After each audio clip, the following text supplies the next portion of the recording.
Bismillahirrahmanirrahim. Assalamualaikum warahmatullahi wabarakatuh.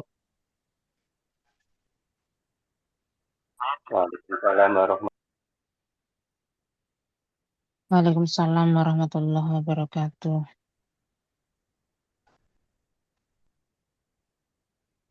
Ini dari mana aja?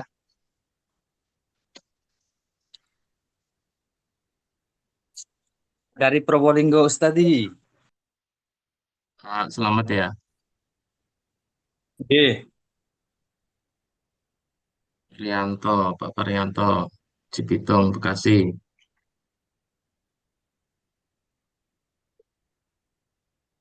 Siapa yang bukan dari mahasiswa di sini ada nggak?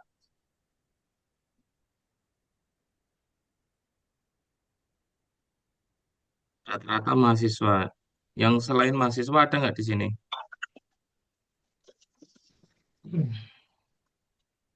Saya mungkin Pak, karena baru gabung. Siapa ini? Bu Ratna. Tinggi.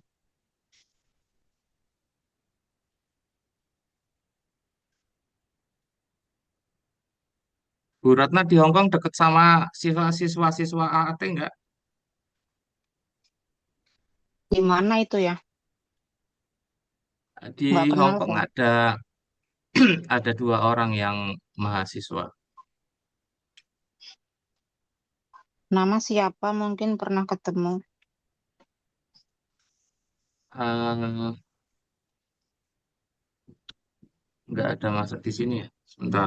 Ya sih terapis di sini. Ada Bu Ani Rohana,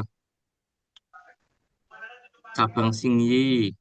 Terus ada Ibu Sutia, cabang Kuaribai. Dekat nggak? Supiah mungkin itu aku pernah ketemu mungkin di Tibun Nabawi di mana itu.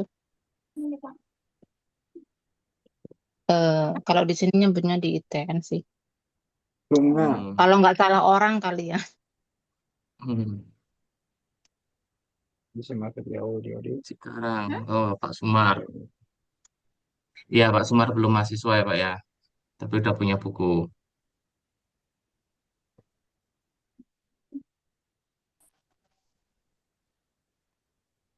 Ini ada dari Hong Kong, Singapura, tentunya Indonesia paling banyak. Oke, Bapak Ibu yang dimuliakan Allah Subhanahu Wa Taala, bagi yang sudah belajar AAT mungkin ini termasuk refresh saja, masuk pengulangan, karena memang bukan materi baru. Kalaupun baru ya, karena memang ada sesuatu penjelasan yang berbeda aja.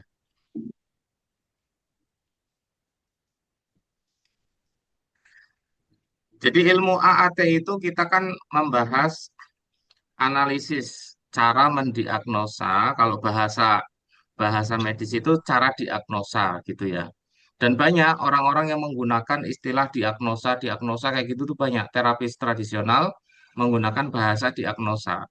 Cuma kalau saya sendiri itu tidak mengajarkan pakai bahasa itu, tetapi kita menggunakan bahasa analisis.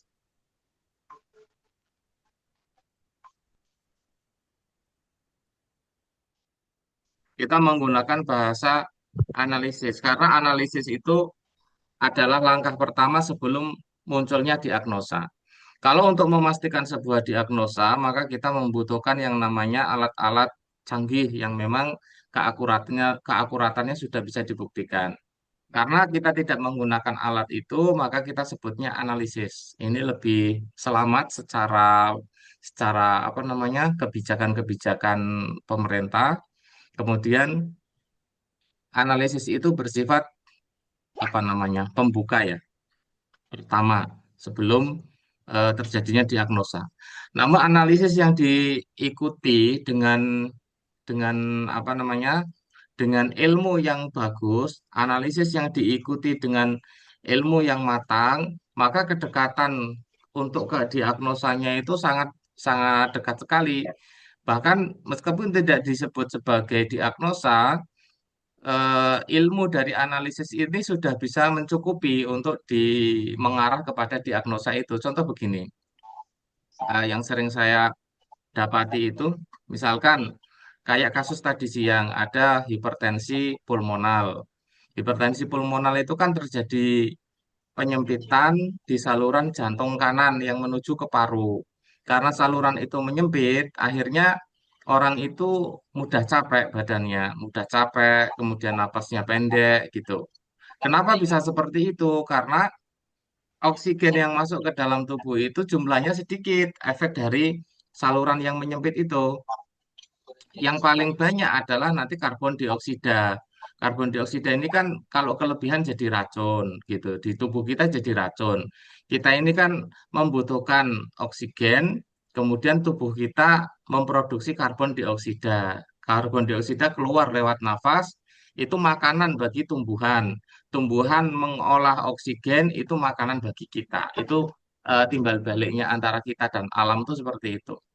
Artinya ketika jalur jalur yang membawa oksigen itu menyempit, ya otomatis oksigennya kan kurang.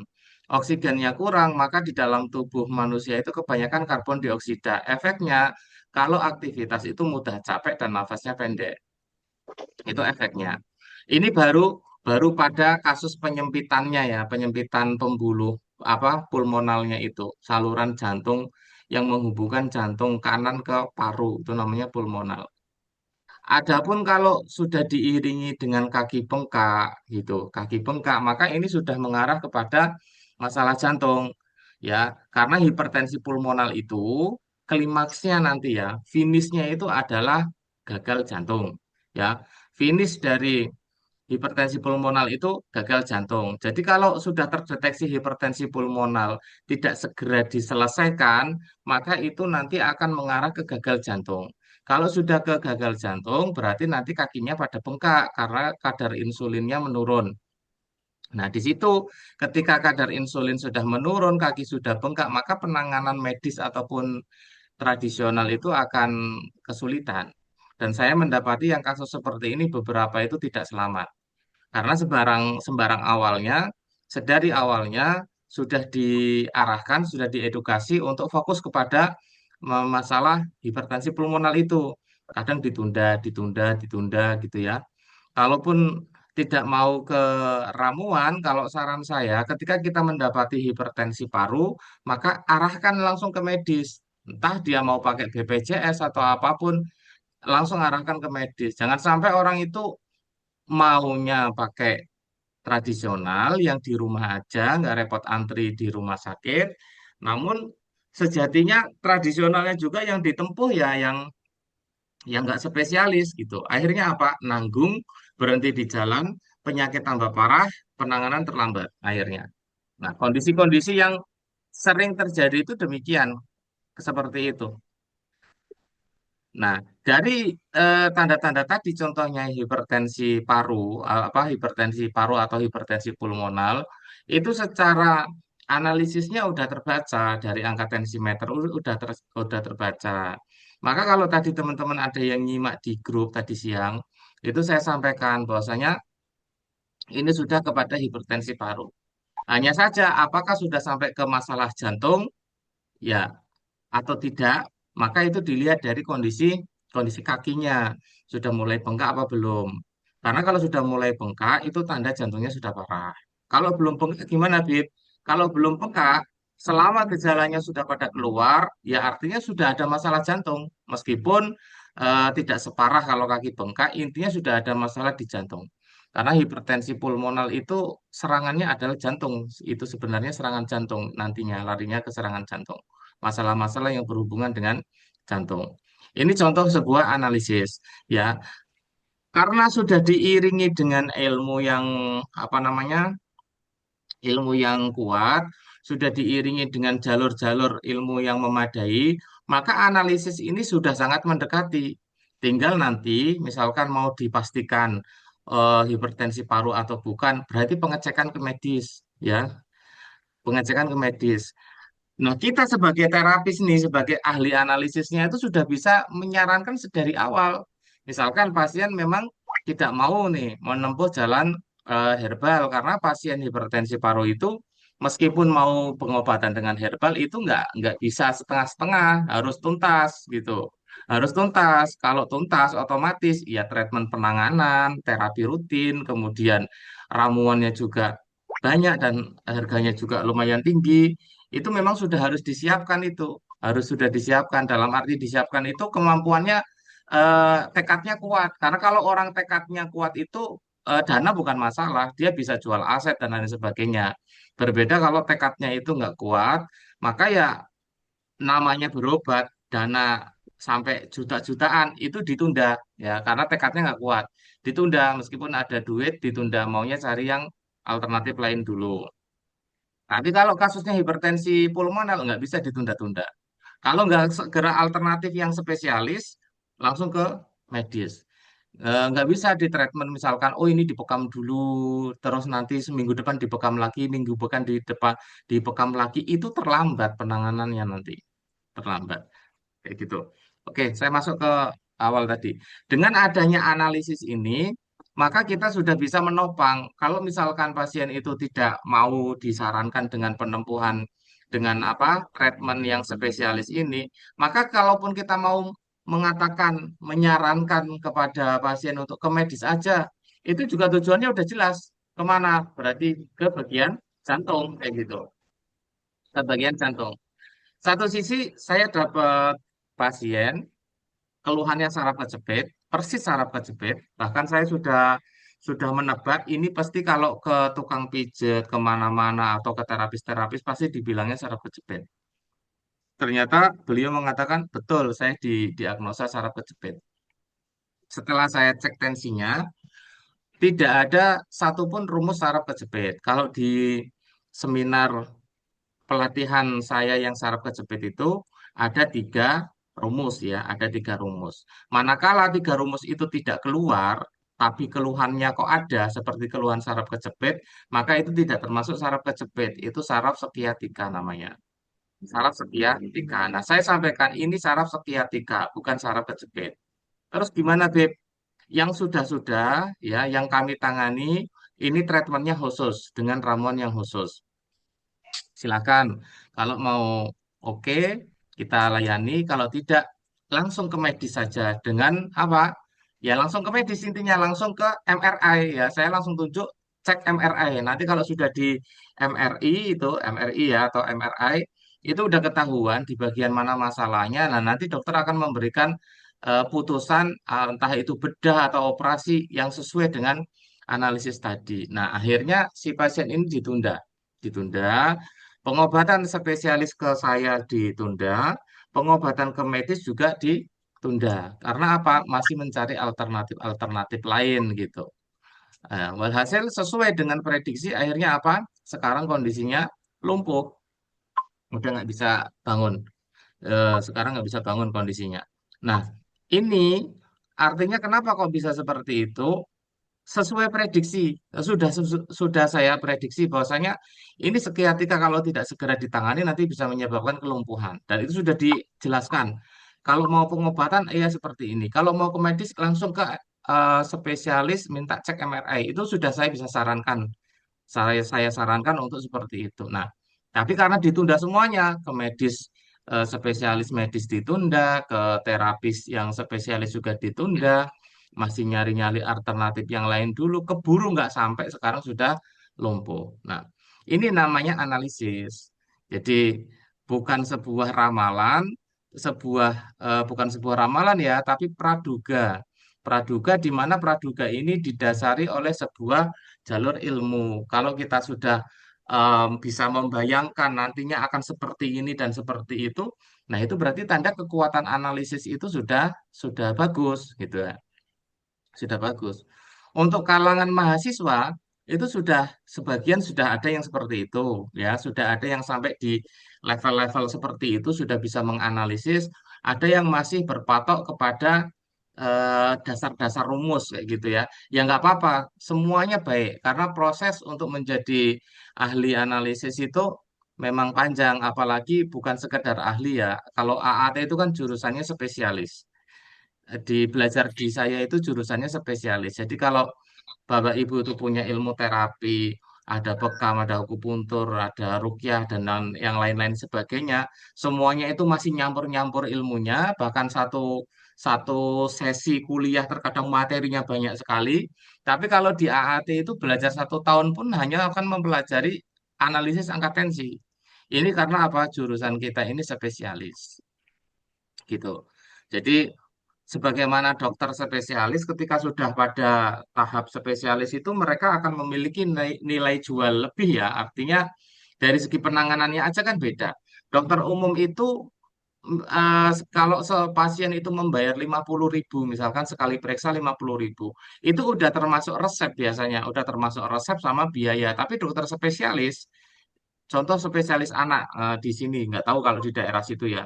Di sini baru periksanya aja itu 90.000, tidak termasuk obatnya atau resepnya. Nah, ini secara segi rizki yang namanya spesialis itu menguatkan pendapatan. Begitu pula dengan ahli AAT. Ketika teman-teman sudah menjadi ahli analisis tensimeter, itu bisa menguatkan apa namanya personal branding, bisa menguatkan personal branding, akhirnya mendapat nilai lebih, mendapat nilai lebih. Meskipun nilai lebihnya itu belum berupa pendapatan uang gitu ya. Ada yang nilai lebihnya belum pendapatan uang, tetapi apa? Jadi rame terapinya, ya. Biayanya sama nih kayak terapis-terapis yang lainnya gitu. Tapi karena punya value, nilai jual lebih dari segi ahli analis itu, akhirnya banyak yang berdatangan. Oh, ke sana aja, sana bisa membaca tensi lebih akurat. Nah, itu. Misalkan sama-sama bekam, ke sana aja, di sana bekamnya dicek dulu loh tensinya, dijelasin-jelasin. Kalau yang bekam biasanya datang-datang langsung bekam aja, kayak gitu. Ada kok beberapa banyak siswa-siswa kita yang mendapatkan testimoni pasiennya yang bilang sendiri kalau di sini kok enak ya Mas, dicek-cek tensi dulu, dijelas-jelasin. Kalau di sana ya datang langsung bekam aja. Nah, ini kan nilai plus yang bisa menaikkan value, nilai jual dari terapi kita. Ada juga kayak Pak Slamet itu ya, ketika sudah mempelajari jalur AAT fisiologi, di AAT fisiologi itu ada pembahasan rumus non medis ya, rumus nasab nanti, rumus nasab gitu. Nah itu ternyata sekarang pasiennya rukyah itu banyak banget ya, pada antri-antri ya Pak Slamet ya, untuk pasien rukyahnya. Karena apa? Karena memiliki nilai jual. Yang lain itu mau merukyah harus dirukyah dulu, ya, menentukan jalur gangguannya dari mana ke mana itu harus dicek-cek dulu, harus dirukyah dulu, analisis secara rukyah. Kalau dari AAT enggak cukup baca tensinya, ini jalur nasabnya kemana, ke bapak ke ibunya, langsung ketahuan semuanya dari angka tensi itu, langsung ketahuan. Nah, di sini kan waktu untuk mendiagnosa pasien rukyah jadi lebih cepat. Kemudian penanganannya juga lebih cepat karena sudah diimbangi dengan ilmu rukyah dari saya di buku Bukan Rukyah Biasa gitu ya. Buku Bukan Rukyah Biasa itu sudah ada panduan-panduan rukyahnya di situ, otomatis lebih cepat nih penanganannya. Ya, bahkan kasus-kasus yang seperti orang kesurupan, ngigau, lihat macam-macam, teriak-teriak, katanya lihat orang kepalanya dua, dia teriak-teriak, lihat pundaknya sendiri teriak karena di pundak sini tuh katanya keluar kepala kayak gitu. Itu kan secara gejala persis banget kayak orang kesurupan itu. Tapi begitu saya datang, saya cek, ya itu nggak kesurupan, itu halusinasi. Dari mana taunya, Bib, antara perbedaan halusinasi dan kesurupan itu? Ya dari angka tensinya. Kalau angka tensinya itu menunjukkan gejala non medis, ya itu non medis berarti. Tapi kalau tidak ada, maka itu halusinasi. Ada beberapa penyakit yang menyebabkan halusinasi, di antaranya adalah TBC. TBC. Kemudian ada juga infeksi meningitis gitu. Nah, pada kasus itu saya bilang ini TBC. Ternyata betul. Setelah dicek dokter, kena TBC. Jadi waktu kemarin ngamuk-ngamuk itu bukan kesurupan, ya, bukan kesurupan. Ya yang namanya orang gejalanya kayak begitu, ngamuk, teriak, lihat sesuatu, pasti keluarganya manggilnya kan tukang rukyah. Lah kalau tukang rukyahnya tidak paham dengan ilmu analisis AAT fisiologi, ya pasti dirukyah aja dan mungkin keluar analisis analisis ininya, diagnosa rukyahnya katanya begini dan begitu. Padahal itu halusinasi. Contoh lain saya pernah merukyah, dipanggil merukyah. Orangnya ngamuk-ngamuk, teriak-teriak, banting-banting kursi sendirian. Seluruh keluarga tetangganya lari semuanya, nggak ada yang berani mendekat karena pisau, kursi, meja melayang semua kalau deket-deket sama orang itu. Ya, dipanggilkan Ustadz, dirukyah. Kata Ustadz itu ini kena sihir katanya. Oh ini kena sihir. Nggak mempan, panggil saya. Begitu saya datang, saya bilang apa? Ini depresi. Bukan kesurupan, Ustaz. Bukan, ini depresi. Terus gimana? Bawa ke rumah sakit jiwa. Saya bilang gitu. Bawa ke rumah sakit jiwa. Akhirnya betul dipanggilkan bapak-bapak Babinsa TNI ya. Diikat, bawa ke rumah sakit jiwa. Ya sembuh akhirnya. Sembuh. Di rumah sakit jiwa sembuh. Pulang dari sana normal. Ngobrol biasa. Ya, dia ingat kejadian-kejadian waktu itu, ketemu siapa, mau diamuk, mau dilempar kursi, dia ingat. Cuman ya waktu itu ya kayak begitulah kondisinya istilahnya itu ya nggak bisa sadar sepenuhnya. Nah, ternyata itu juga bukan kesurupan, itu faktor dari depresi. Ini kelebihan-kelebihan, nilai-nilai ketika kita sudah mendalami AAT fisiologi, karena jalur-jalurnya itu kan dijelasin ya, jalur-jalurnya diajarkan, dijelasin, sehingga dalam kasus rukyah juga kita masuk, bisa dideteksi, dalam kasus bekam juga kita bisa masuk, eh, rumus-rumus mana yang boleh dibekam, mana yang tidak, dalam kasus masalah biomekanik tentang masalah panggul, kita juga bisa tahu mana yang perlu diperbaiki, direposisi, bagian mana ketika tulang belakang itu menyempit, yang menyebabkan hipertensi atau yang menyebabkan psikologisnya itu mudah was-was, mana saja yang harus diperbaikin tulang belakangnya, itu kan semuanya nyambung kalau ilmu AT itu. Bahkan ya, bahkan ke pembahasan ilmu energi. Ilmu energi itu seperti AAT holistik, yaitu nyambung banget akhirnya. Asam urat akut bisa halusinasi, Pak Tabib. Pernah ada pasien minta dirukyah tapi gak ada respon. Namun tiap malam suka marah-marah mukul-mukul tembok. Katanya dengar orang-orang gamelan. Oh enggak, asam urat nggak menyebabkan halusinasi. Ya, dan yang namanya orang gangguan di rukyah itu enggak harus yang reaksi gimana-gimana, beda-beda, Pak. Ada yang di rukyah itu enggak menunjukkan tanda-tanda apa-apa, tapi secara rumus dia ada gangguan. Makanya untuk menjelaskan apakah gangguan atau tidak itu kita pakai rumus tensi, karena kan kita nggak bisa melihat orang itu ada jinnya atau tidak, kita nggak bisa melihat. Nah, untuk memastikannya, sebenarnya memastikannya itu bukan memastikan bener orang ini ada gangguan, kamu berani bersumpah, bukan yang kayak gitu ya. Yang kayak gitu jelas nggak ada yang bisa siap berani bersumpah, nggak ada, namanya nggak lihat. Cuman keakuratannya, ibarat kita ditanya berapa persen kamu yakin orang ini gangguan, kita bisa ngomong 90% kayak gitu. Tapi kalau dari gejala saja, ada yang gejala seperti kesurupan padahal bukan. Ada yang gejalanya diem-diem di ruang yang nggak ada reaksi padahal itu ada gangguan non medis. Itu gejala tuh bisa bolak-balik, nggak ketahuan seperti itu. Makanya kan gangguan jin itu yang paling gampang diatasi itu gangguan kesurupan di jalan.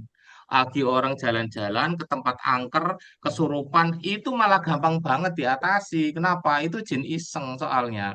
Jin iseng cari muka, di rukyah keluar selesai.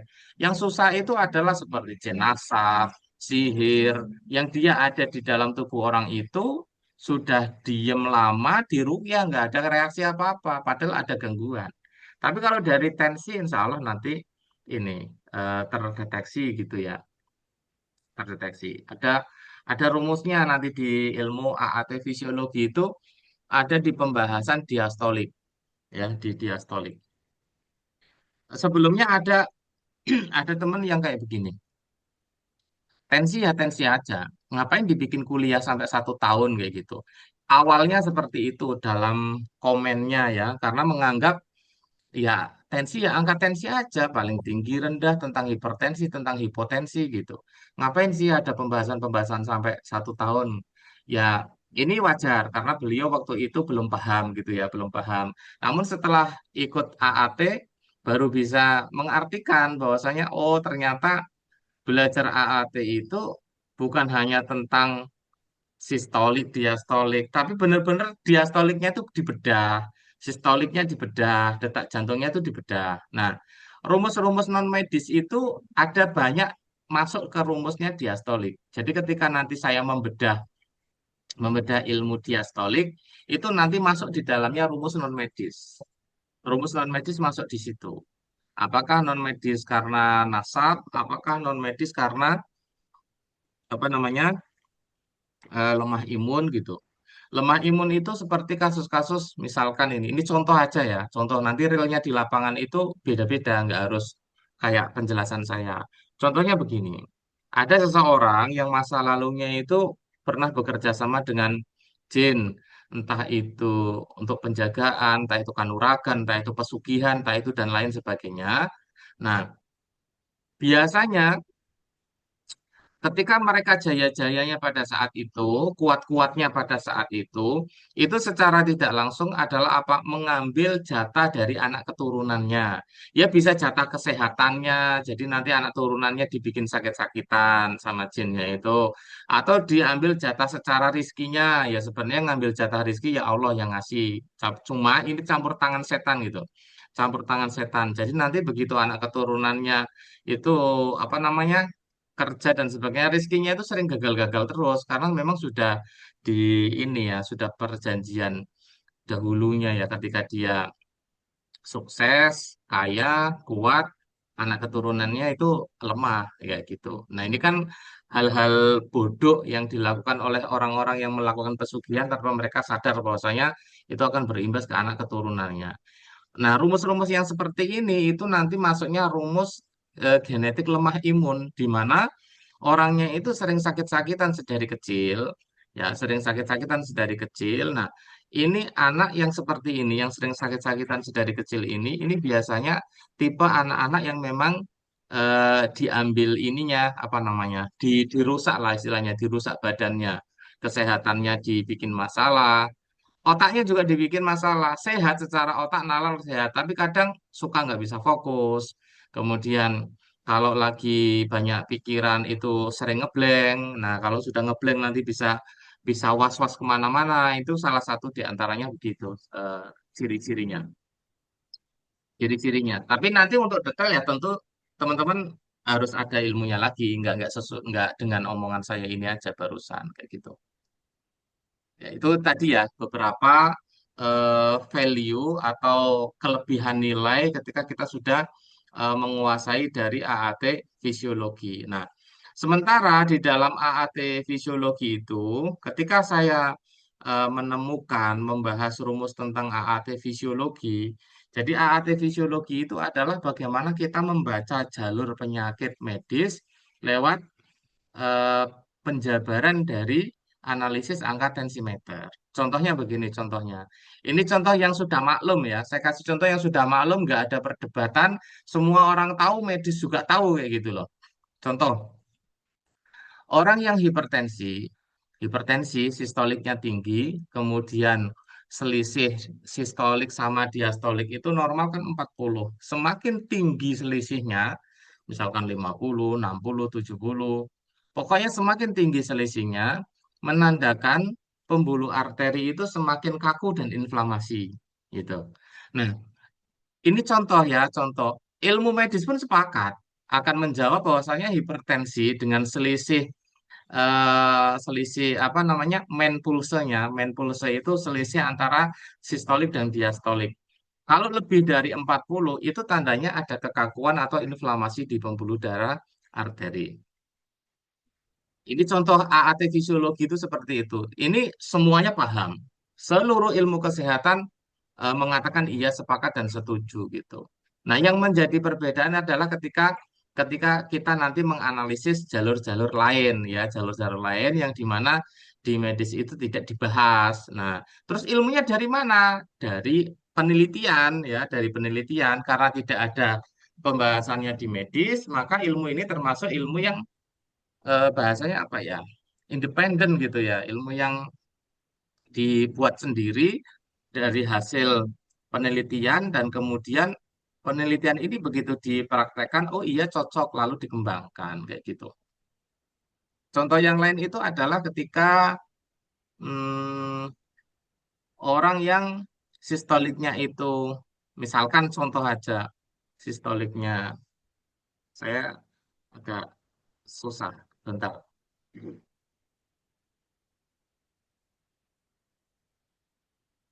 Saya cari papan tulis dulu ya, tunggu sebentar ya.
Ini papan tulisnya udah kelihatan belum? Saya nyari papan tulis itu fisik nggak ketemu. Jadi pakai ini aja di layar. Udah kelihatan belum ini tampilannya? Udah. Sudah. Misalkan 105. Ini angka 105 ya. Coba saya gedein biar kelihatan.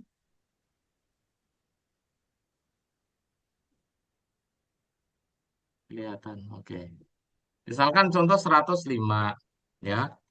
Diastoliknya 65. Kemudian detak jantungnya contoh saja lah misalkan 70 kayak gitu. Gitu ya. Nah, ini secara secara ilmu ilmu medis semua tahu kalau ini itu hipotensi namanya ya atau tekanan darah rendah gitu ya.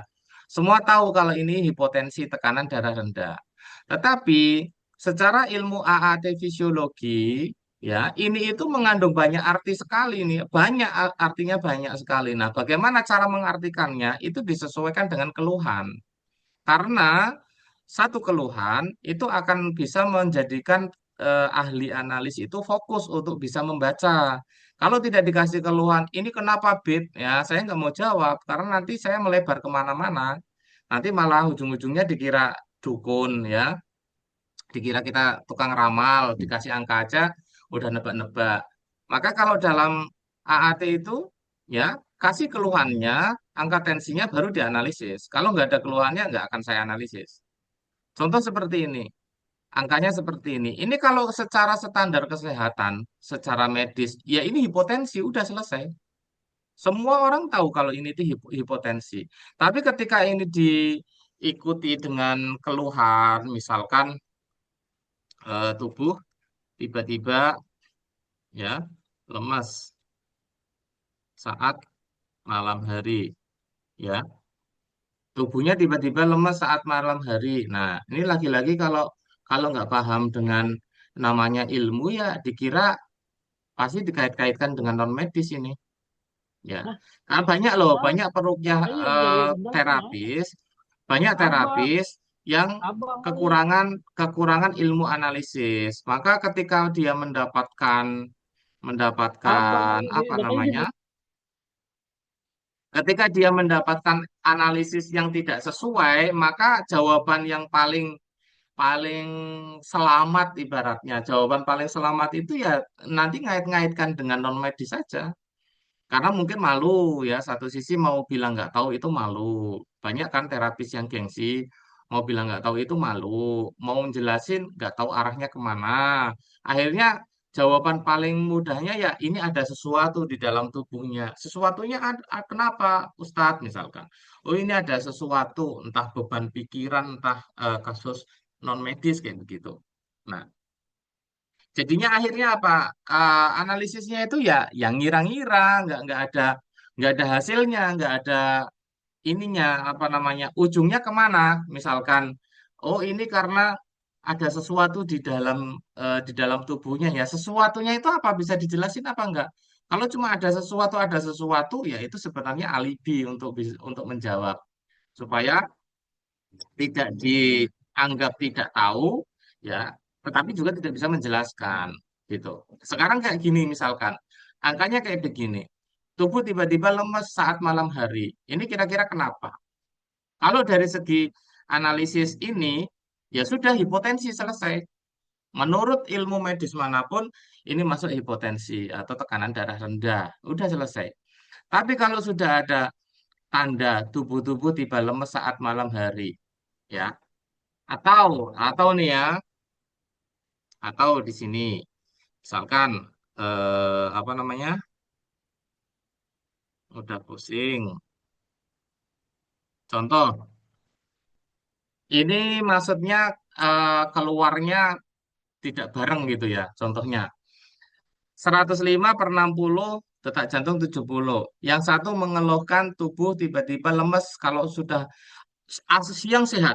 Siang sehat, siang beraktivitas. Tapi makin sore itu makin lemes. Puncaknya kalau sudah gelap badannya lemes banget. Nggak ada tenaga. Tapi besok siang sehat lagi. Kenapa coba tuh? Kalau yang nggak paham pasti nanti di ujung-ujungnya dikira non medis kayak gitu.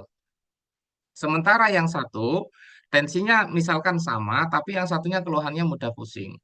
Nah, ini saya contoh ya, saya contoh kasih bagaimana kita itu bisa menganalisis secara fisiologi. Ketika tubuh tiba-tiba lemes saat malam hari dengan tensi yang seperti ini, maka ini artinya tubuh seseorang itu dia sudah mengalami inflamasi darah, apa mengalami iritasi darah. Ketika darah itu iritasi, bukan jumlahnya menurun ya, bukan jumlahnya sel darahnya menurun. Sel darahnya normal, tetapi usianya lebih cepat, lebih cepat apa namanya? Lebih cepat rusak sel darah merahnya itu. Kalau dalam usia itu cepat mati, ya. Harusnya normalnya sel darah itu kuat berapa hari, ini baru berapa jam atau mungkin baru berapa hari gitu, udah duluan mati. Ini namanya istilah dari iritasi darah. Jadi bukan soal jumlah.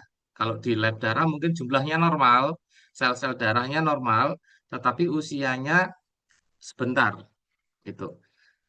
Seseorang yang mengalami iritasi darah itu kalau sudah mulai sore, sebenarnya bukan mulai sore intinya itu. Intinya itu kalau di hawa dingin. Kenapa kok kalau sore sampai malam dingin ya? Karena kan sudah nggak ada matahari, udah mulai dingin. Cobanya dia hidup di daerah pegunungan ya meskipun siang hari dia lemas. Aslinya itu karena hawa dingin, bukan karena malam hari ya, bukan malam hari. Cuma karena kan yang konsul di daerah bukan pegunungan itu jumlahnya lebih banyak daripada yang di pegunungan. Akhirnya mereka mengalaminya di sore hari. Kalau sore hari mereka lemes sampai malam. Nah, ini sudah masuk ke iritasi darah. Ketika seseorang mengalami iritasi darah, tadi jumlah selnya itu apa namanya? Usianya itu muda, sehingga kalau terkena hawa dingin itu dia semakin lemah, ya, semakin lemah. Sementara dengan keluhan apa dengan tensi yang sama, berbeda keluhan, keluhannya yang ini adalah mudah pusing gitu. Cuma mudah pusing. Nah, dengan angka tensi seperti ini kita akan mengatakan, oh ini pusingnya karena ada iritasi pencernaan atau biasa disebut dengan istilah MAH gitu ya. Bisa disebut dengan istilah MAH atau iritasi pencernaan. Jadi pusingnya bukan dari masalah kepala, Masa orang tensi kayak gini pusing, kepalanya bekam, ya nggak sesuai, tambah parah nanti.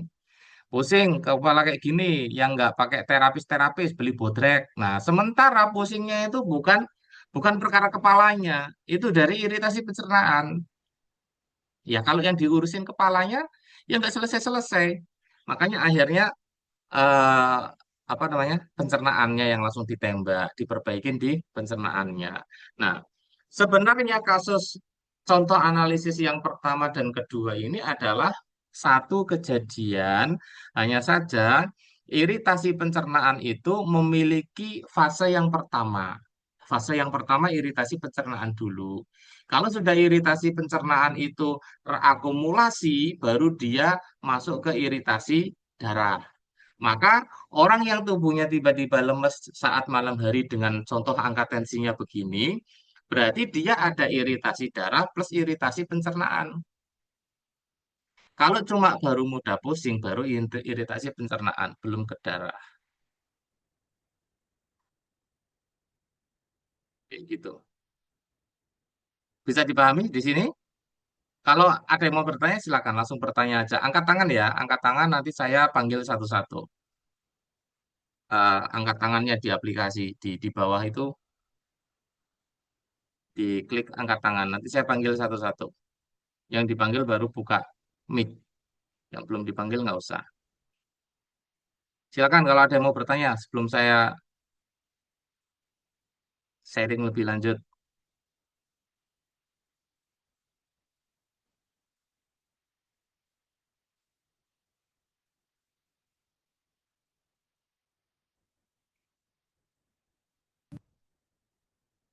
Gimana? Ada pertanyaan? Paham enggak kalau saya lanjutkan?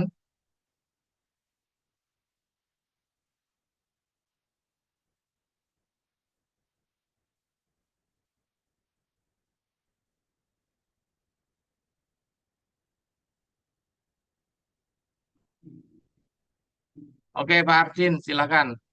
Bapak atau Ibu ini? Pak Arjin, silakan. Eh, Buka mic-nya, Pak. baik, Dip, kalau misalnya ada pasien, dia tensinya itu kadang di bawah 100, tapi dia tidak mengalami kepala pusing. Dia bilang memang dari dari dulu memang tensinya selalu rendah. Nah, kalau seperti itu gimana, Bib? Iya. Kalau tensinya itu tidak normal, saya sebut tidak normal ya, karena masalah masalah rendah itu relatif. Ada yang tinggi, ada yang rendah, tapi tidak menemukan gejala. Jadi gini, pertama, tidak 100% tidak memiliki gejala. Hanya saja orang itu tidak menganggap itu sebuah gejala. Karena yang umum dirasakan orang itu kalau sakit itu, dianggap sakit itu biasanya ada nyeri di dalam badan, ada yang dirasakan di badannya itu sakit. Kalau enggak, ada panas badannya, demam, gitu ya. Demam, ini yang umum dianggap sebagai penyakit ya, demam, atau kadang yang jelas terlihatan, yang jelas kelihatan seperti batuk, flu kayak gitu. Biasanya baru ngomong sakit, tapi gejala-gejala yang lain kalau misalkan duduk, bangun, kemudian pandangan gelap, kemudian kalau sore badannya kok kerasa agak lemes, nanti habis itu fit lagi, itu sebenarnya udah tanda-tanda. Tapi kan mereka nggak mengatakan nggak merasa itu sebagai tanda gangguan sehingga ya nggak ada apa-apa rasanya gitu. Akhirnya mereka bilang nggak ada masalah gitu. Tapi kalau mau nanti diteliti lebih lanjut, apalagi nanti kalau ditelitinya secara bahasa energi, secara bahasa sindrom, pasti ada. Pasti ada yang dianalisis dari sindrom itu pasti ada yang dikeluhkan. Misalkan contoh begini, kalau keringatnya itu terasa lengket. Nah, itu kan bukan keluhan kalau orang bilang itu aku nggak sakit gitu. Tapi kadang ketika ditanya keringatmu lengket ya. Iya sih ya, ini sebenarnya kan sudah tanda-tanda gitu. Karena tidak umum di masyarakat yang disebut sakit meriang itu ya kalau ada nyeri di badan, kemudian panas, batuk, flu yang kelihatan itu baru mereka sebut sakit gitu. Jadi jawabannya ini memang ada dua keadaan. Betul-betul mereka tidak merasakan apapun. Nah, kalau tidak merasakan apapun maknanya apa namanya? berarti tensinya error apa gimana, Beb? Enggak, dia memang sindromnya atau fisiologinya itu memang seperti itu. Kalau sudah terbiasa dengan fisiologinya, contohnya lembab, ya dia enjoy dalam fisiologi lembab itu nggak masalah karena sudah kesehariannya sindrom utamanya dia setiap hari lembab. Gitu. Itu yang pertama, memang sindrom atau fisiologinya itu sudah seperti itu. Yang kedua, sebenarnya ada keluhan, tapi mereka tidak bisa mengatakan karena tidak tahu bahwasanya itu keluhan. Kayak gitu, Pak.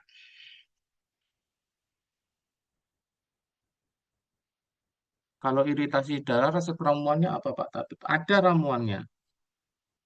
Ada ramuannya di katalog ada. Nanti kalau untuk menentukan ramuan itu gampang sebenarnya. Teman-teman itu tinggal tinggal konsul aja di grup, kirim tensinya, keluhannya, nanti tanyakan saya ini pakai resep apa kayak gitu. Nanti saya carikan resepnya. Kecuali jelas, misalkan udah jelas saya sedang program promil atau jelas saya asam urat. Nah, langsung cari ke resep ada. Tapi kalau minta rekomendasi kan nanti bisa ini, bisa tanya dulu ini kenapa. Nah, nanti baru direkomendasikan. Tinggal kirim fotonya di grup terus direkomendasikan. Tapi banyak yang di grup itu sudah apa namanya ya, sudah minta rekomendasi, sudah bilang nanti ini mau beli gitu, ujung-ujungnya nggak beli. Lah sebenarnya nggak ada masalah, saya nggak ada masalah tentang hal kayak gitu. Wajar aja lah namanya orang jualan ya kadang ada orang nawar, orang pesen terus nggak jadi itu normal. Cuman jangan dikasih embel-embel. Misalkan, Beb, tolong analisis yang lengkap, nanti mau beli itu nggak usah dikasih embel-embel kayak gitu. Kalau saya lagi longgar, saya baca lengkap gitu aja. Jangan jangan menuntut saya untuk membaca lengkap sambil dikasih embel-embel nanti mau beli gitu. Ya, jangan gitu. Karena kalau sudah saya jawab lengkap pun kadang nggak beli. Nah, itu kan nanti jadinya dosa. Jadi kalau konsul di grup itu sesuai saya longgarnya aja. Kalau saya lagi longgar, saya jawab lengkap. Kalau saya lagi kesibukan, saya jawab inti-intinya aja dulu. Langsung kasih ramuannya ini kayak gitu. Jadi ini aja ya. Kalau konsul di grup itu alami aja keluhannya kenapa, kasih foto tensinya, nanti saya rekomendasikan resepnya. Kayak gitu aja. Nggak usah dikasih embel-embel harus lengkap, kemudian nanti mau beli, jangan kayak gitu. Tanpa diminta pun kalau saya longgar, saya analisis lengkap. Nanti takutnya situ yang banyak bohong soalnya. Udah banyak yang kayak gitu, saya sudah hafal.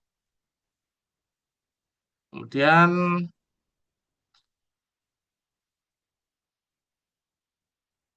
dengan tensi yang sama, pasien kami gejala sendi pada sakit lutut dan kaki itu kenapa, Beb? Tensi yang sama itu maksudnya seperti yang digambar ini apa?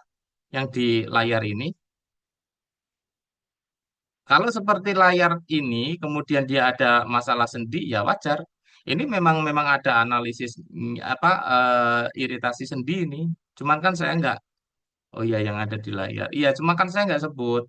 Saya nggak sebut masalah ini sendi karena memang kan ini saya kasih contohnya keluhannya cuma dua ini.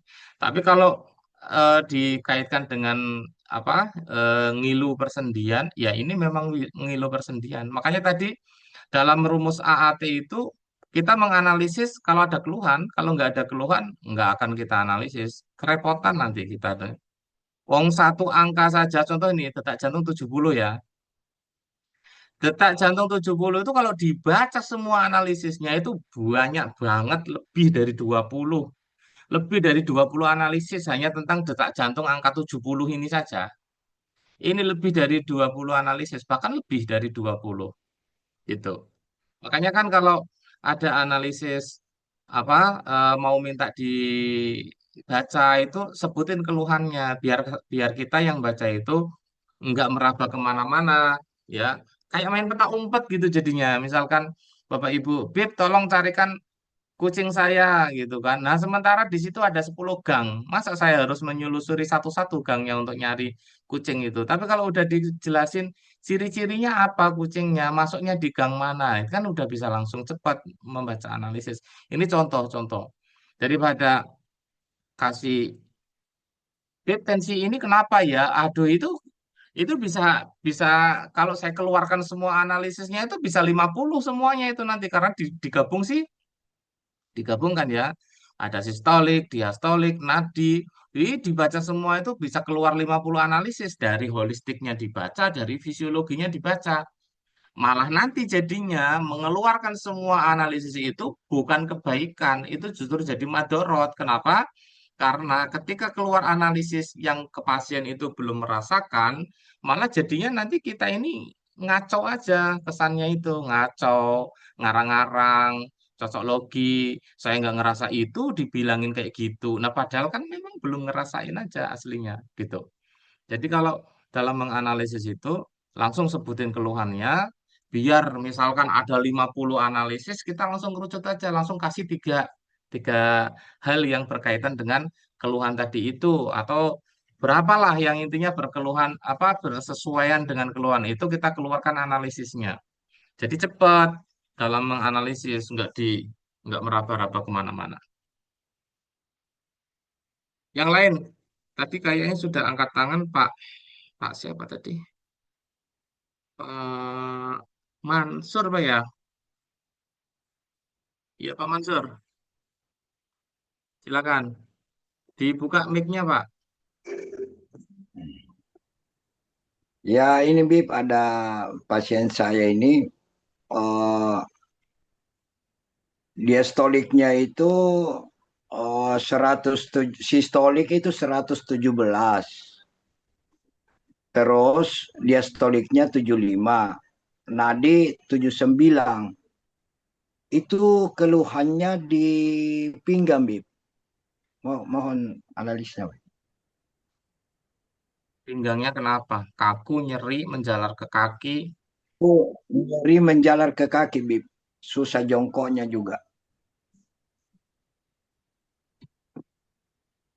susah jongkok. Berarti kalau kalau sholat itu atahiyat kesusahan dia. Susah, Bib. Kram kayaknya dia. Hmm, oke. Bahkan pertama datang itu kakinya itu selisih 3 cm, Bib. Kiri apa kanan? Oh, kanan, Bib. Yang pendek sebelah mana? Kaki kanan. Yang sebelah kanan. Oh, iya. Oke, saya coba analisis yang ini ya. Jadi ketika kita menemui sakit pinggang menjalar ke kaki, ini kan secara umum dulu kan kita secara umum semuanya orang menganalisis kan pasti saraf kejepit ya. Ini secara umum dulu. Secara umum menganalisis saraf kejepit. Karena kenapa saraf kejepit? Ya secara umum seperti itu. Tapi kalau kita nanti membaca dari tentunya kan yang sudah belajar ya, yang sudah belajar, sudah saya kasih ilmunya tentang analisis angka tensi itu, maka kalau misalkan kita melihat angka-angka ini, kita lihat angka-angka ini, contohnya kayak gini, penyempitan pinggang.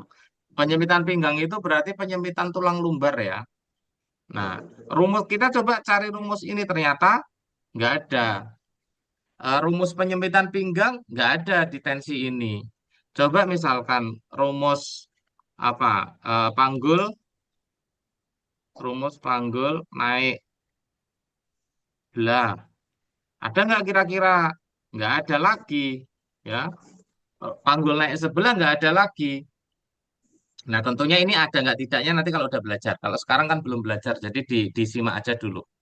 Nah, kalau dari semua analisis yang berkaitan dengan pinggang itu kok X semuanya nggak ada, maka ini jatuhnya itu analisis terbesarnya itu adalah di tadi saya bilang masuknya kemana? Saraf skiatika, ya, saraf skiatika masuknya gitu.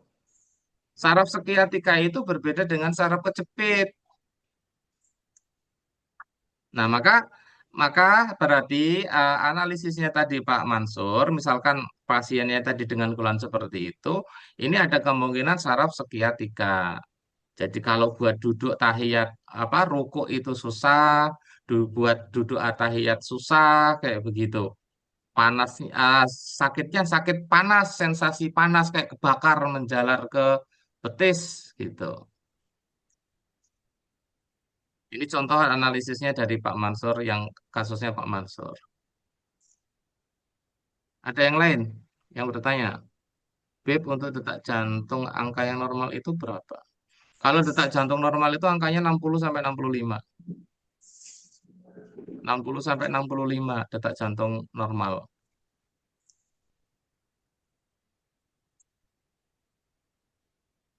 Oke, ada yang bertanya lagi? Silakan kalau ada yang mau bertanya. Kita ini sharingnya khusus tentang AAT fisiologi ya. Kita tidak membahas holistik dulu. Pak Haji Mustafa, silakan.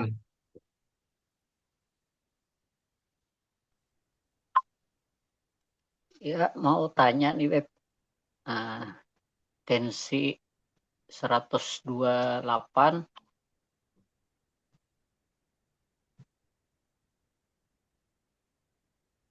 diastolik 93, nadi 104.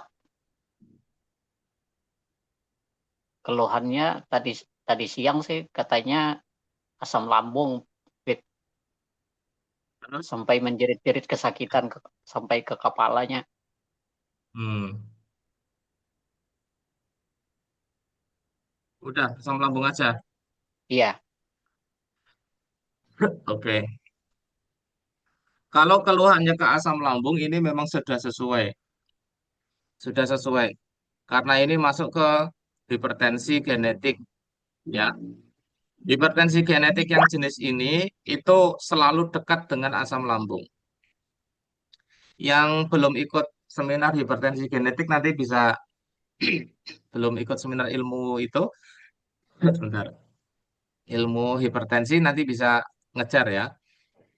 Jadi kalau secara ilmu ini di hipertensi, tapi ini kan nggak hipertensi ya. Saya jelasinnya secara ini aja udahlah. Ini usia berapa Pak? Laki atau perempuan? laki-laki 32 tahun. 32 tahun ya. Tapi ini keluhannya tadi siang ya. Orangnya sekarang nggak ada di situ ya. Iya, Iya. Ini ada masalah di pencernaan Pak dari non medis. Jadi di rumusnya ini, rumusnya di mm-mm. sini, di diastoliknya ini. Saya nggak ini ya, saya sepil aja sekarang karena kalau untuk membedah diastolik ya nggak bisa. Di kuliah aja itu pembedahan diastolik itu butuh waktu sekitar 3 kali pertemuan. Itu baru membedah diastoliknya saja. Jadi di sini paling saya sepil. Ya, di diastolik 93 inilah rumus deteksi gangguan non medisnya. Nah, jenis gangguan non medis yang seperti ini, jenisnya kan nanti banyak gangguan non medis itu. Nah, jenis yang gangguan seperti ini, dia itu memang menyerangnya di lambung, Pak, di pencernaan. Bisa juga kalau nggak di lambung pencernaan, bisa juga nanti masuknya ke apa? BAB darah, yaitu berarti masuknya ke pencernaan juga sih. Cuma area yang dimasalahkan itu bisa lambung, bisa ke bagian pembuangannya. Ini bisa BAB darah. Nanti coba dicek, ditanya udah BAB darah apa enggak. Kalau enggak, berarti ya baru di pencernaan masalahnya gitu. Nah, Oh iya. secara secara ilmu AAT, jadi ilmu AAT fisiologi itu begini. Meskipun kita melihat di sini ada rumus non medisnya, kalau si terapisnya itu bukan seorang peruqyah, maka tidak boleh etika ini etika dari saya ya, peraturan dari Mm-mm. saya. Kalau Iya. terapisnya itu bukan peruqyah, tidak boleh menyampaikan tentang masalah non medis. Tuh, jadi cukup angka ini menjadi notis aja, menjadi notis bagi kita. Oh, ini ada non medisnya nih, tapi nggak boleh disampaikan, diutarakan. Kenapa? Karena bukan peruqyah. Ketika kita menyampaikan ini adalah ada masalah non medis, sudah pasti dan otomatis pasien akan bertanya, solusinya gimana dong, Pak? Nah, begitu tanya solusinya gimana, nggak paham tentang ilmu ruqyah. Nah, itu berantakan nanti. Akhirnya apa? Membikin pasien lebih lebih trauma, lebih pikiran kayak gitu. Sementara kita kalau nggak bisa ngasih solusi nggak usah disampaikan gitu. Jadi kalau sudah paham ilmu rukyah boleh disampaikan ini adalah masalah non medis. Kalau nggak ada ilmu rukyah nggak usah disampaikan. Terus apa penyampaiannya? Penyampaiannya jalur jalur fisiologinya, jalur kesehatannya. Itulah kenapa saya tuh selalu bilang rumus non medis AAT itu selalu ada alasan ilmiahnya, nggak kayak kenapa gangguan nasab itu kok di bagian lambung kenanya? Ya karena dari sononya. Waktu anak bayi lahir itu dia nangis karena ditusuk perutnya oleh koren. Nah, ada yang kayak gitu kan penjelasannya tukang-tukang rukyah itu. Ya kalau AAT enggak. Kalau AAT bisa menjelaskan kenapa kok masalah nasab itu sering kenanya di bagian pencernaan atau lambung. Ya karena rumus ini nanti. Penjelasannya di rumus ini. Rumus diastolik nanti. Rumus diastolik. Ya. Kemudian tadi pasiennya badannya panas nggak Pak? Badannya panas. Panas. Ya, Iya, panas kan? Karena ini detak jantung 104. Makanya langsung saya tanya panas enggak? Nah, ternyata panas. Ya udah cocok. Cocok sama berarti kalau kalau udah badannya panas. sama yang waktu saya analisis itu, Wib, di dalam aplikasi itu kan ada muncul yang namanya apa itu analisis genetik imun nasab Iya. leluhur itu. Itu maksudnya gimana sih, Beb? Ya itu maksudnya nanti masuk ke ilmu ini. Masuknya nanti ke analisis apa namanya diastolik gitu. Yang di aplikasi itu kan apa ya? Ya namanya untuk membantu para siswa biar cepat dalam menganalisis, saya bekali itu. Tapi kalau untuk ilmunya itu nanti di AAT fisiologi. Ketika kita membahas, saya ajarkan tentang membahas diastolik, di situ saya jelasin tentang genetik imun. Genetik imun itu gangguan nasab itu tadi, Pak. Gangguan asap itu genetik imun. Nah, orang yang genetik imun itu sering masalah di bagian asam lambung. Bagian lambung lah, nggak mesti asam lambung. Bagian lambung itu seringnya. Oh gitu ya, ya, Gitu. ya. Ini nanti penjelasannya ada 3 kali pertemuan tentang masalah diastolik. Jadi sistolik itu dibedah seperti apa, diastolik dibedah analisisnya bagaimana, detak jantung dibedah analisisnya seperti apa. Nah, itu nanti kalau di ilmu AAT fisiologi itu semua itu dikumpulkan jadi satu, berubah menjadi sebuah analisis. Berubah menjadi Kalau sebuah resepnya itu, analisis. Beb, kalau resepnya yang di aplikasi itu masih bisa ya? Ya itu kan sesuai sindrom, boleh dipakai. Itu kan resepnya sesuai sindrom. Bukan spesialis di penyakitnya ya, itu di sindromnya aja. Artinya masih aman ya kalau untuk dikonsumsi oleh keluhan yang asam lambungnya itu tadi. Aman, tapi nanti tetap disarankan ada ramuan khusus asam lambungnya. Karena ramuan sindrom itu untuk menseimbangkan energi. Sementara yang namanya penyakit itu kena di fisiologi, bukan di energi lagi. Kena di fisiologi, jadi butuh Iya, iya, iya. ramuan yang spesialis asam lambung, biar fisiologi organ lambungnya normal. Itu. Jadi fungsinya beda ya. Kalau ramuan sindrom itu untuk menstabilkan energi. Kalau ramuan yang di katalog itu ada kah, Beb? Ada asam lambung ada, Ada ya, ada ya. ada. Nanti dicek aja di katalog ada asam lambung. Tensinya sama dengan pasien yang di RS yang divonis saraf kejepit. Yang mana Pak? Yang ini, yang divonis rumah sakit saraf kejepit yang ini, Pak Selamat. Tensi ini yang di layar ini, Yang satunya Ustadi. yang tadi sebelumnya. Nggih. Oh iya, karena ini ya apa? Saya nggak baca chat jadi kelewat ya. Kalau BAB darah indikasi apa, Bib? Ya, nggak bisa di. Kalau dari keluhan ya, Pak ya. Misalkan nih, BAB darah indikasinya kenapa? Kalau pusing indikasinya kenapa? Kalau dari keluhan saja, kita nggak bisa mengindikasikan kemana-mana karena terlalu banyak kemungkinan. Ya, terlalu banyak kemungkinan. Misalkan gini, BAB darah kenapa ya? Wasir bisa, ya, wasir bisa. Panggul kanan naik bisa. ya, karena pecah pembuluh darah vena bisa gitu. Jadi kira-kira bagian mana ini yang lebih cocok? Nah, itu dengan adanya angka tensi. Maka angka tensi dengan keluhan itu sudah sepaket, nggak bisa dipisahin. Konsul dengan keluhan saja nggak bisa akurat, konsul dengan tensi saja nggak pakai keluhan juga nggak bisa akurat. Jadi harus dua-duanya gitu.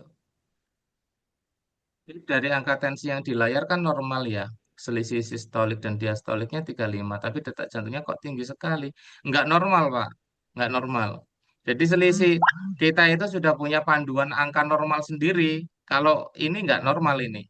Panduan angka normal kita itu kan ini 120 ya, kemudian 80, detak jantung 80. Nah, ini yang panduan normal nih. Saya kasih warna ya biar jelas. Nah, ini normalnya tensi apa versi AAT. Jadi 128/93 detak jantung 104 ini nggak normal. Gitu. Meskipun selisihnya 35 ya, meskipun selisihnya 35, tapi nggak normal angkanya. 113/7989 wanita umur 43 keluhan haid sakit.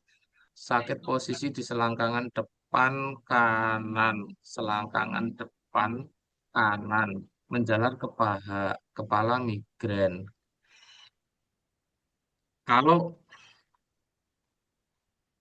ini tensinya merek apa ya Pak ya? Kok antara tensi dengan keluhan kok kurang sinkron ini? Pak Agus Alparoni.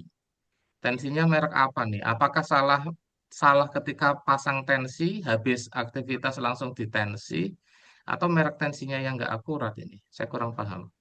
Karena intinya saya melihat angka tensi dengan keluhannya kurang sesuai.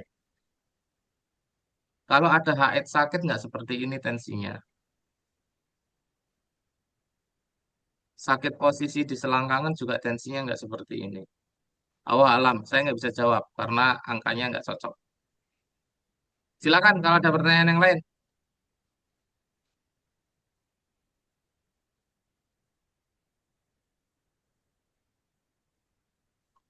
Nah, jadi intinya begitu ya. Nah, maka begini, eh, ilmu ini itu kan bukan ilmu yang instan ya. Ilmu analisis tensi itu bukan ilmu yang instan bisa dipelajari sehari 2 hari. Kenapa sih Beb nggak dibikin pelatihan aja 2 hari gitu? Bukan nggak mau, tapi memang nggak bisa ya, nggak bisa. Karena begini, kalau toh misalkan ya contoh AAT holistik, contoh ya tuh contoh. AAT holistik itu kan belajarnya 7 hari. Bisa nggak Bib dijadikan sehari? Bisa. Kalau dijadikan sehari, bisa saya bilang bisa. Bisa dijadikan sehari. Cuman, apakah ketika semua rumus itu disampaikan, apakah otak itu mampu untuk menyimpan semua memori rumus-rumus itu? Kadang kita sehari dikasih 3 rumus, besok 3 rumus, besok 3 rumus, besok 3 rumus. Dalam 1 minggu aja ada 21 rumus, kita sering lupa-lupa. Nah, bagaimana kalau sehari itu seluruhnya langsung dikasih sekaligus seluruh rumus-rumusnya? Itu sulit, ya, sulit dipahami. Makanya kalau ada orang-orang yang istilahnya itu bilang saya lebih enak belajar itu offline gitu kan? Kan banyak yang ngomong kayak gitu. Saya lebih senang offline, Beb, nggak mau online gitu. Ini justru berbeda dengan ilmu tensi. Ilmu tensi itu justru lebih tepatnya online karena ada materi rekaman yang bisa diulang-ulang. Kalau offline, kamu saya jelasin semua rumusnya, ya udah. Habis itu waktu dijelasin iya paham. Setelah dijelasin selesai lupa jadinya. Kok kenapa itu tadi ya? Apa sih itu rumusnya tadi? Lupa, nggak ada dokumentasi. Beda dengan video. Nah, itu. Apa yang membedakan ya? Kalau orang mengatakan saya susah belajar online itu, justru sebaliknya. Semua siswa AAT itu sangat terbantu dengan online. Ada panduannya, ada rekamannya yang bisa diulang. 122, 86, 64. Saya catat aja. 122, 86, 64. Terus keluhan lutut bagian bawah pas ditekukan lutut itu kadang-kadang sakit waktu duduk tahiyat. Oke. Ada masuknya saraf kejepit ya, Beb. Soalnya selisih 22. Enggak saraf kejepit, Pak. Jadi kan harus sesuai dengan keluhan tadi itu. Gini. Keluhan lutut bagian bawah pas ditekukan lutut itu kadang-kadang sakit waktu duduk tahiyat. Apa maksudnya saraf kejepit? Ya, karena selisihnya 22. Ini ya, selisih 22 itu maksudnya diastolik dikurangi nadi, selisihnya 22. Tapi ini bukan saraf kejepit, karena sakit lutut di situ bukan tanda-tanda dari saraf kejepit. Nggak bisa disinkronkan dengan kasus saraf kejepit. Terus berarti masalahnya apa? Ya ini iritasi, iritasi sendi lutut. Kenapa kok saya bilang iritasi sendi lutut atau jangan-jangan cuma dari baca keluhannya saja? Enggak dari keluhan. Ya, keluhan memang iya, saya tampung keluhannya, saya masukkan apa? Saya tampung di bendahara ilmu saya, di otak saya tampung. Kemudian saya cocokkan dengan angka. Kalau angkanya udah sesuai ya saya jawab. Kalau nggak sesuai ya saya nggak bisa nemukan kayak tadi ya. Yang barusan itu rumus itu nggak sesuai ya, nggak bisa saya jawab gitu. Kalau ini udah sesuai, detak jantungnya ini 64 ya. Kalau detak jantung 64 dengan kondisi apa ini, lututnya nyeri, ya itu sudah jelas, sudah bisa disebut iya sudah sesuai ini. Itu bukan saraf kejepit tapi sendi, iritasi sendi. Herbalnya beda, ramuannya beda, ya. Ramuannya kalau oh, nyeri sendi ada di katalog itu nyeri sendi ramuannya. Nyeri sendi atau apa itu saya lupa. Pokoknya ada sendinya gitulah judulnya itu.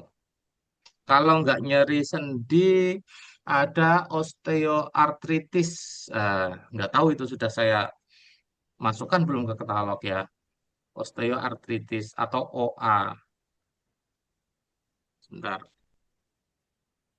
ada nggak ya di katalog ya? Kalau nyeri sendi ada nyeri sendi di bagian N. Oh ini adanya nyeri hakit. Sebentar. Iritasi darah ini ada. Tadi ada yang tanya ya, iritasi darah obatnya apa? Itu di katalog sudah ada iritasi darah. Kemudian, oh ini ada nyeri sendi. Di katalog ada nyeri sendi ya Pak. Pak siapa tadi? Suselok. Ada nyeri sendi di katalog. Kayak gitu. Jadi bukan saraf kejepit Pak ya. Tapi itu nyeri sendi. Bib selisih sistolik dan diastolik itu rank normalnya berapa? Lah ini sih Pak. Ya, ini 120/80 nadi 80 ini kan normalnya. Tinggal dihitung aja. B, bagaimana cara mengetahui dari angka tensi itu apakah pasien fisiologinya panas, sangat lembab, dingin? Oh ya dari rumus. Dari rumusnya kita taunya. Oke ya, untuk ini saya tutup dulu ya, saya ganti ya. Ganti yang tadi. Nah, ini. Jadi untuk mengetahui nanti si pasien itu masuk pembagian jenisnya apa gitu. Jadi dalam fisiologi itu juga saya bagi jenis, ya saya bagikan jenisnya ada panas, lembab, dingin, hangat. Itu saya bagikan jenis. Tujuannya apa? Karena kalau penyakit itu sudah dibagi secara kelompok, itu nanti lebih mudah cara kita pengobatannya itu menentukan pengobatannya itu lebih mudah. Nah, cara mengetahui hangat, panas, dingin, lembabnya itu tentu dari rumusnya, dari rumusnya. Nah, di kelas AAT fisiologi itu ini akan dibahas seberapa ya? Ada 4 kali pertemuan ini, 4 kali pertemuan. Jadi nanti di pertemuan itu akan disampaikan rumus fisiologi panas kayak apa, rumus fisiologi dingin kayak apa, hangat kayak apa, lembab kayak apa gitu. Itu setelah disampaikan seluruh rumus-rumus ininya, pembagiannya, baru kemudian setelah itu apa namanya bedah bedah sistolik, bedah diastolik, bedah nadi. Setelah tiga angka ini dibedah ya, tiga angka ini dibedah, baru kemudian mencoba dijadikan satu ya, dijadikan satu. Setelah itu dibedah lagi ya, sampai akhirnya 24 materi totalnya.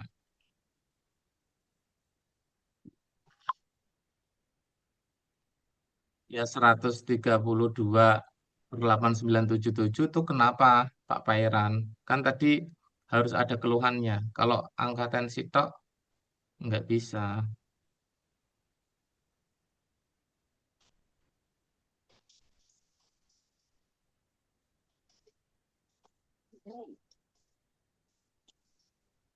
122 per 8683. Oke. Laki-laki usia 36 sering kencing. Ah, ini Pak Ruslan sendiri nih. Soalnya saya hafal rumusnya. Kan Pak Ruslan itu rumusnya genetik imun kemarin saya bilang itu ada jalur nasab leluhur. Saya masih masih ingat ini rumusnya. Iya, Pak. Iya. Jadi nanti mainnya kalau yang begini ramuan aja, Pak. Ramuan. Nanti saya carikan di katalog lah ramuannya yang lebih sesuai yang apa gitu. Sering kencing tapi kencingnya lancar toh? Apa tersendat kayak ayang-ayangan itu? Ada yang kencing sering tapi nggak tuntas. Ada yang kencing sering tapi lancar gitu. Lah kira-kira kenapa nih? Sering kencingnya itu lancar apa tersendat? Lancar Pak, cuma 1 jam sekali. Oh, oke. Nanti saya analisis lebih lanjut karena bisa jadi ini bukan penyakit. Bisa jadi karena memang kerannya saja, kerannya, kerannya yang longgar. Tapi selama tidak menjadikan masalah kesehatan, ya nggak apa-apa sih. Nggak apa-apa itu. Kecuali sudah mengarah kepada kelainan kesehatan. Bisa jadi karena memang frekuensi kencingnya itu tampungannya banyak, harus keluar semua. Soalnya kalau dilihat dari angka tensinya normal. 132 per 89, nadi 77. Usia 48, keluhan gatal-gatal di badan Beb. Gatal-gatalnya musiman, kalau alergi apa gatal-gatal yang ada terus-menerus, Pak? Kalau gatal yang ada terus-menerus, terus seperti apa kondisi gatalnya? Kalau perlu difotokan. Soalnya gatal itu penyakit kulit ya. Nggak bisa, kita nggak bisa menyatukan gambaran. Mungkin di situ disebut gatal bentol-bentol kecil yang isinya air, tapi bagi saya memahami gatal itu yang ada bekas garukan infeksinya itu. Nah, jadi kalau usus gatal selalu saya minta foto karena biar saya sama persepsinya itu gatal seperti apa gitu.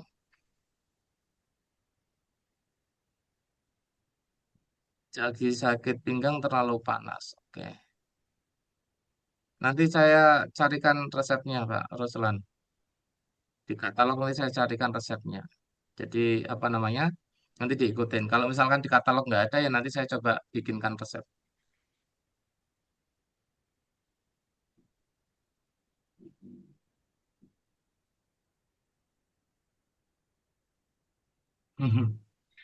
Kalau ngelihat rumus non medis dari angka diastolik itu apakah di atas di bawah angka normal diastolik, Bib? Keduanya bisa. Di atas normal juga ada rumus non medisnya, di bawah normal juga ada rumus non medisnya. Karena analisis tensi itu tidak berhenti pada satu angka. Semuanya itu nanti gabungan, gabungan. Jadi misalkan tadi saya kasih contoh diastoliknya seperti itu, kayak contoh saya, itu nggak mutlak kayak begitu, harus harus dibaca dari sistolik dan nadinya juga. Karena rumus AAT itu kan ini tiga angka ini. Cuma dalam proses belajarnya, awalnya itu bedah sistolik dulu, kemudian bedah diastolik, setelah itu bedah nadi. Baru setelah itu kan dikompar, dijadikan satu menjadi sebuah analisis. Jadi kalau ditanya apakah rumus non medis itu diastoliknya di bawah atau di atas normal, keduanya bisa. Di atas normal juga ada rumus non medis, di bawah normal juga ada rumus non medis. Gitu.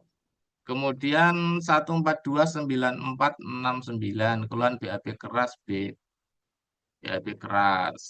Ya, kalau kalau 142/94/79 ya BAB keras berarti ini kan karena apa namanya? Panas, Pak. Kering ya. Jadi istilahnya itu apa ya? Kekurangan serat lah mudahnya seperti itu. Ini cuma efek kekurangan serat.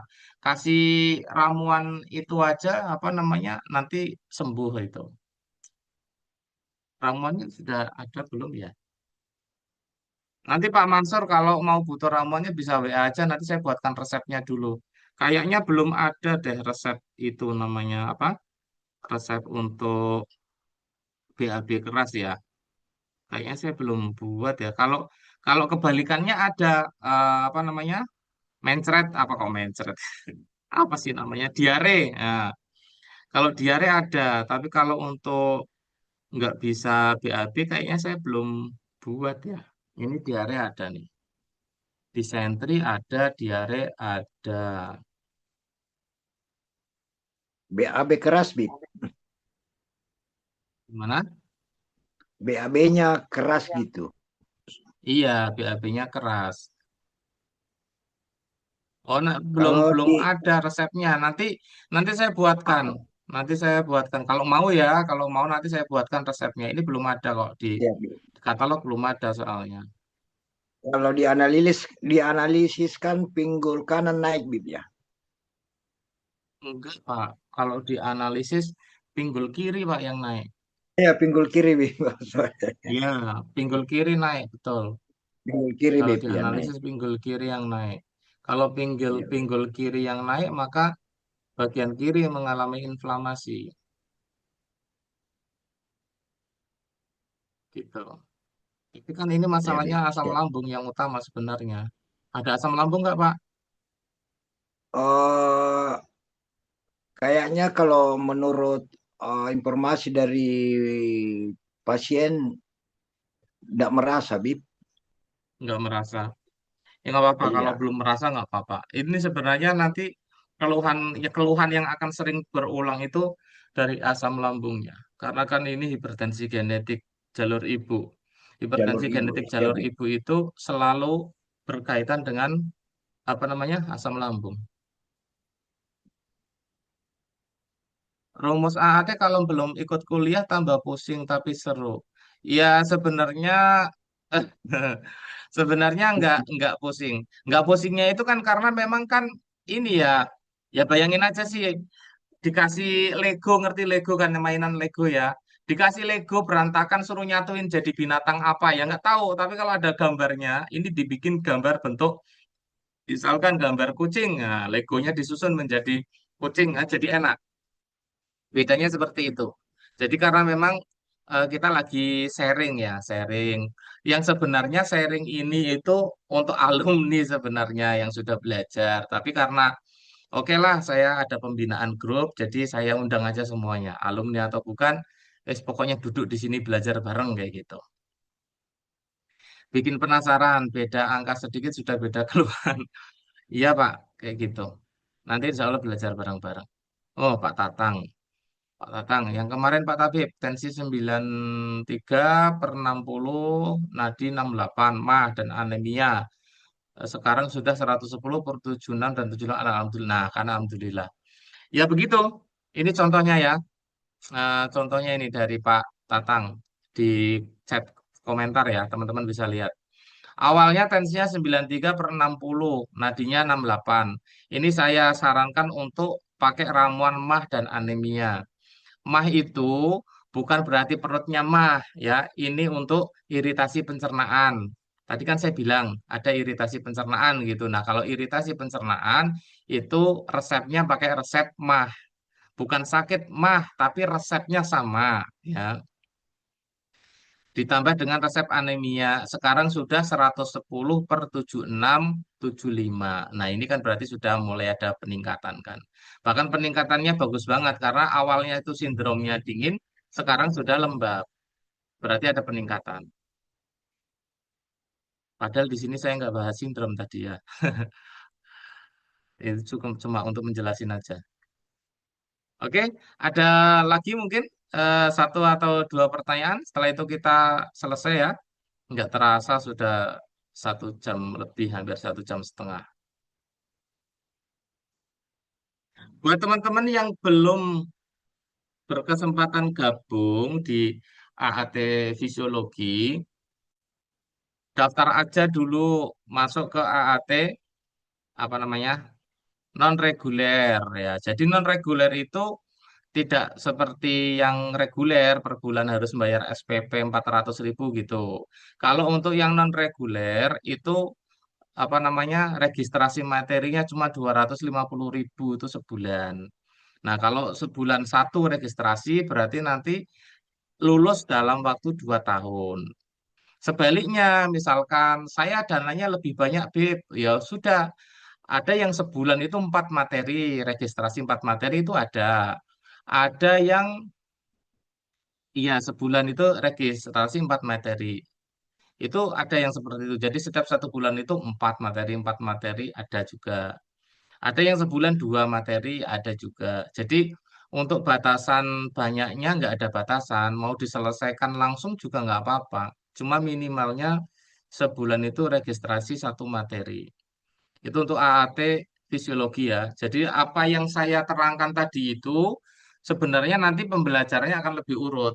Akan lebih urut, saya jelaskan step by stepnya, analisis per analisisnya, penjelasan tentang ini, fisiologi hangat, panas, lembab, dingin itu semuanya saya bedah. Rumus panggul naik kanan, naik kiri saya bedah. Rumus nasabnya saya bedah. Rumus psikologisnya, orang yang mudah was-was, depresi, suka suudon, suka cemburuan, ya, baperan, perhitungan, pelit. Nah, itu semuanya bisa kebaca dari analisis angka tensimeter. Nanti boleh daftar aja di AAT Fisiologi. Tapi kalau yang belum sama sekali menyentuh ilmu AAT, saran saya sih masuk ke kelas holistik dulu. Kelas holistik dulu itu lebih mudah, lebih gampang. Nanti baru setelah itu update ke AAT Fisiologi. Oke teman-teman semua, tidak ada pertanyaan. Insya Allah saya cukupkan sampai di sini dulu materinya. Siapa yang mau minta rekamannya? Kira-kira siapa yang mau minta rekaman? Saya Beb. Mau Beb. Kalau mau minta rekamannya ya insya Allah nanti saya share ya.